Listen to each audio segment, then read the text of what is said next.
আসসালামু আলাইকুম। শীতের সাথে সাথে শীতের পিঠাগুলোও কিন্তু খাওয়া শুরু হয়ে যায়।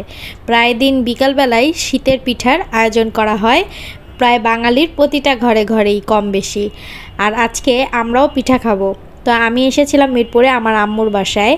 তো এখানে আমরা গরুর মাংসটা রান্না করব। গরুর মাংসটা দিয়ে আজকে রাতে আমরা চিতই পিঠা খাবো। তো গরুর মাংসটা কিন্তু আমি হালকা মশলা দিয়ে প্রেসার কুকারে সিদ্ধ করে নিয়েছিলাম, সাথে একটু বড় বড় সাইজের আলু দিয়েছিলাম। আর এখানে গরুর মাংসের যে মশলাটা পেঁয়াজ দিয়ে আমি ভালো করে মশলাটা ভালো ঝাল দিয়ে আর কি অনেক বেশি একটু ঝাল দিয়ে মশলাটাকে কষিয়ে নিয়েছি। আর এখন আমি প্রেসার কুকারে আবার 2টা সিটি দিয়ে নেব। আমার মাংসটা কিন্তু হয়ে গেছে। আমরা আজকে গরুর মাংস একটু বেশি ঝোল খাবো, কারণ আমরা চিতই পিঠা দিয়ে খাবো। তো সবাইকে ঝোল আর কি সার্ভ করতে হবে, তাই ঝোলের পরিমাণটা আমি একটু মাংসতে বেশিই রেখেছি। তো গরুর মাংসটা যদি ভুনা ভুনা হয় তখন কিন্তু পিঠার ঝোলটা দিয়ে মানে পিঠাটা দিয়ে খেতে মজা লাগে না। তো এই মাংসর ঝোলটা দিয়েই কিন্তু আমরা আজকে চিতই পিঠা খাবো। তাই আসলে গরুর মাংসে আমার একটু ঝোল বেশি দেয়া, দেখতে পারতেছেন। তো গরুর মাংসটা কিন্তু আমার একদম রেডি হয়ে গেছে। আর গরুর মাংসটা দেখতেও কিন্তু অনেক ইয়ামি হয়েছে, খেতেও অনেক মজা হয়েছিল। এখানে আমাদের পিঠা বানানোর চাল, এই চালটাকে খুব ভালো করে আমরা ধুয়ে নিছি। ধুয়ে একদম পানি ঝরা দিয়ে রেখেছিলাম একটা জালির মধ্যে। তো এখন একটা বড় হাঁড়িতে করে এইটাকে পাঠাবো গুঁড়া করার জন্য। আসলে ঢাকার কিন্তু প্রতি গলিতে বা এলাকার মধ্যে কিন্তু একটা নিজস্ব চালের ভাঙানোর মেল আছে, যেটাতে আসলে আমরা চাল ভাঙিয়ে খাই।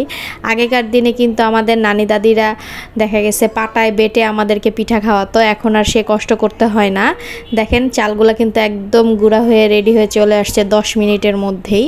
তো আমি এখানে চিতই পিঠার যে ব্যাটারটা আছে সেটাকে একটু তৈরি করে নিব। চিতই পিঠার ব্যাটারটা 2-1 ঘন্টা আগে রেডি করে রাখলে বেটার হয়, কারণ আটাটাকে একদম একটু ভিজতে দিতে হয়, এতে করে চিতই পিঠাটা অনেক সুন্দর ছিদ্রযুক্ত হয় আর কি। তো আমি আটার সাথে এখানে একটু পরিমাণ মতো লবণ দিয়ে দিলাম, আর সামান্য একটু কুসুম গরম পানি আমি এখানে দিব। এই পানিটা কিন্তু অল্প পরিমাণে দিতে হবে, একদম বেশি পরিমাণের না, একটু ভিডিওটা দেখে বুঝে নিতে হবে। তো এই পরিমাণে পানিটা দিয়ে আমি প্রায় এটাকে 2 ঘন্টার জন্য মেল্টে রাখবো। এইভাবে করেই আমি এটাকে রেখে দিব। এটা এখন আমি একটু ঢেকে রেখে দিব। আর এদিকে আমি ভাপা পিঠা বানানোর জন্য যে চালের গুঁড়াটা আছে সেটাকে রেডি করে নিব।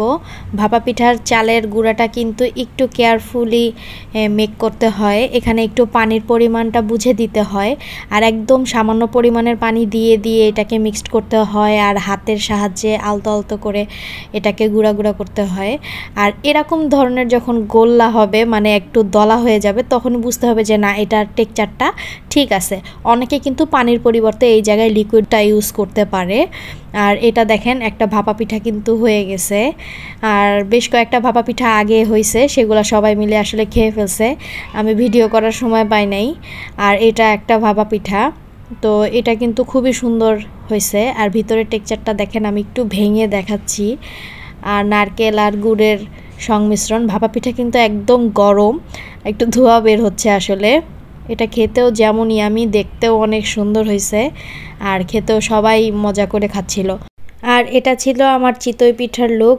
চিতই পিঠাটা কিন্তু অনেক সুন্দর হয়েছিল এবং খেতেও খুবই মজা হয়েছিল, আর অনেক ছিদ্রযুক্ত হয়েছিল আসলে। আর চিতই পিঠাটা দিয়ে কিন্তু সবাই গরুর মাংস দিয়ে খাচ্ছে অলরেডি। ইজি হয়, যার যেমন লাগতেছে সেরকম করে নিয়ে খাচ্ছে। তো ফাইনালি কিন্তু আমাদের চিতই পিঠা আর গরুর মাংসর প্রজেক্টটা সাকসেস হয়েছে, আর খেতেও কিন্তু ভীষণ মজা হয়েছিল। আর চিতই পিঠাগুলো কিন্তু আমরা পরের দিনে দুধে ভিজিয়েছিলাম। সবাইকে অনেক অনেক ধন্যবাদ শেষ পর্যন্ত আমার ভিডিওটা দেখার জন্য।